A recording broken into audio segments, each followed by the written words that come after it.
Bookworms of all ages arrived early at the Hong Kong Convention and Exhibition Centre for the 23rd edition of the Hong Kong Book Fair. Organised by the Hong Kong Trade Development Council, the annual fair hosted a record number of 530 exhibitors from 23 countries and regions.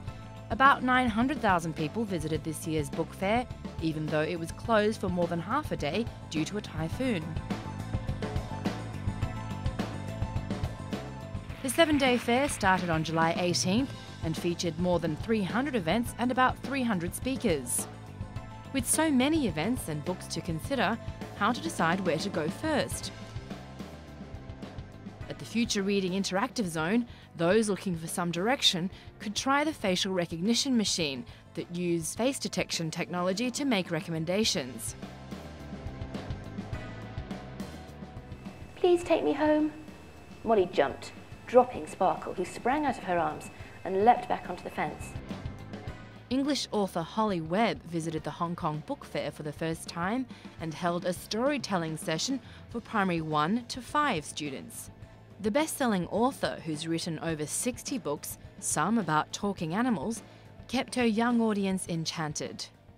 Molly stared at him in amazement, cradling her hand, and he stared back. If cats could smile, Sparkle was smiling now, a loving, anxious, hopeful smile that was so clearly asking her for something. My cancer was the biggest gift that I ever had in my life. The most astonishing event in Anita Moorjani's life happened to her as an adult. The first-time author talked about her struggle with cancer and near-death experience, the topic of her New York Times best-selling memoir, Dying to Be Me. I was killing myself even before I had the cancer by living a life that was in fear. One of the most popular sessions at the book fair was Author of the Year, Professor Leung Ping-Kwan, the prolific writer and poet whose work was exhibited along with illustrations to accompany his writing. But it was Kenneth by Hsien-yung whose seminar drew the largest crowds. An exhibition of the Taiwanese novelist's personal items, including photographs to commemorate his father, Kuomintang General Bai Chong-shi, was on display in Hong Kong for the first time. In keeping with this year's theme, Reading the World, We Read, Therefore We Know, the renowned Writers' Seminar series featured 17 writers from the Chinese mainland, Hong Kong, Malaysia, Taiwan and the United States. Among the other crowd pleasers were martial arts novelist Wen Ruian and Murong Shui-chun, the pen name of Hao Chun, whose book, Leave Me Alone, a novel of Chengdu, was published on the internet, then adapted for film and nominated for the Man Asian Literary Prize.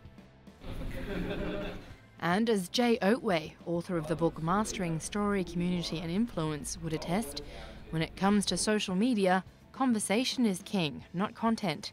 This, he says, has caught the attention of Hollywood. So right now, Hollywood is all about what they call found media.